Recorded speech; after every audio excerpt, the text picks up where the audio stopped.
بسم اللہ الرحمن الرحیم۔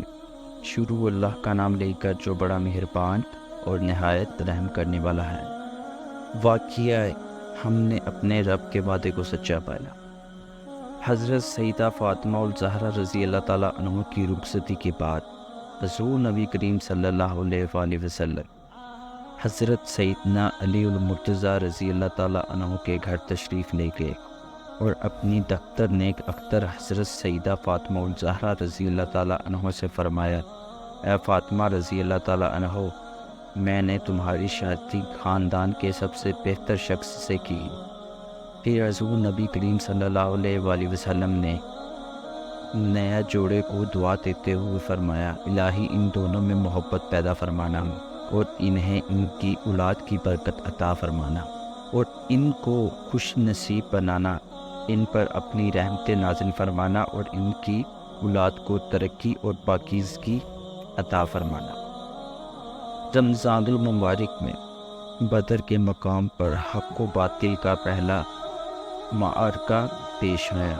بذریعہ بدر مدینہ منورہ سے اسی میل کے فاصلے پر واقع ایک گاؤں کا نام ہے، جہاں ایک کنویں کے نام بدر سے اس گاؤں کا نام بدر مشہور ہوا۔ غزوہ بدر میں لشکر اسلام کی تعداد 313 تھی، جن کے پاس 70 اونٹ اور 3 گھوڑے تھے، جبکہ کفار کی تعداد 1000 کے قریب تھی اور ان کے پاس جنگی ساز و سامان بھی وافر موجود تھا۔ بدر کا معرکہ اصل میں مہاجرین مکہ کے لیے سخت آزمائش تھی، کیونکہ ان کے باپ بھائی، اولاد اور عزیز و اقارب ان کے مقابلے میں تھے، لیکن ان مجاہدین نے اپنے خونی رشتوں کی بجائے اپنے دین اور مذہب اسلام کو ترجیح دی اور ان کے مقابلے میں سب آرا ہوئے۔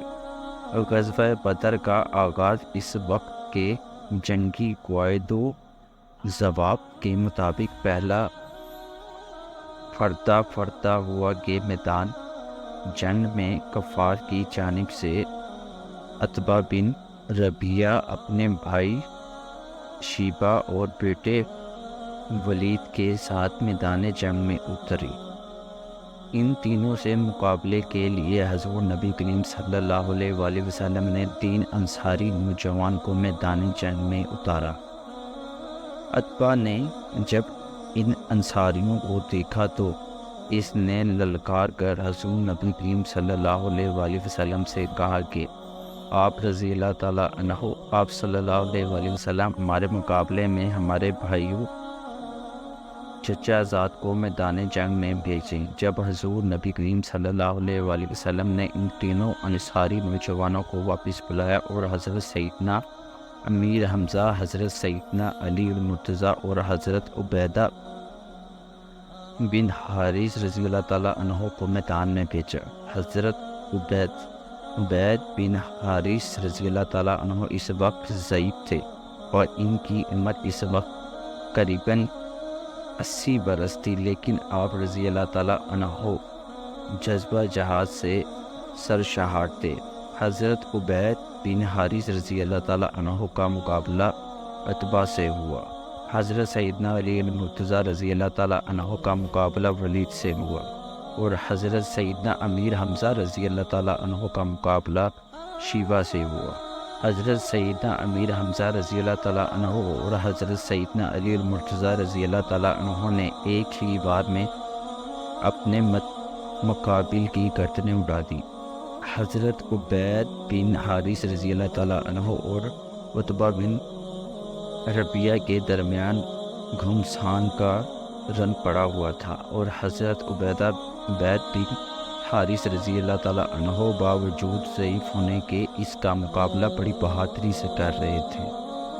حضرت سیدنا علی المرتضیٰ رضی اللہ تعالیٰ عنہ نے جب دیکھا کہ ان کا فیصلہ نہیں ہو رہا تو آپ رضی اللہ تعالیٰ عنہ نے آگے بڑھ کر عتبہ کی گردن اڑا دی، جس کے بعد باقاعدہ جنگ شروع ہو گئی۔ اللہ تعالیٰ نے غزوہ بدر میں لشکر اسلام کی مدد فرمائی اور لشکر اسلام نے کفار کے لشکر کو شکست فاش سے جد و جہد کیا۔ حضور نبی کریم صلی اللہ علیہ وآلہ وسلم نے جنگ کے اہتمام پر کفار کی لاشوں کے پاس کھڑے ہو کر ان کو ایک ایک مکر کے پکارنا شروع کیا اور فرمایا، کیا تم لوگوں نے اپنے رب کا وعدہ سچا نہیں پایا؟ ہم نے تو اپنے رب کے وعدے کو بالکل ٹھیک اور سچ پایا ہے۔ سبحان اللہ۔ اگر واقعی اچھا لگا تو ویڈیو کو لائک کیجیے گا اور چینل کو سبسکرائب کیجیے گا۔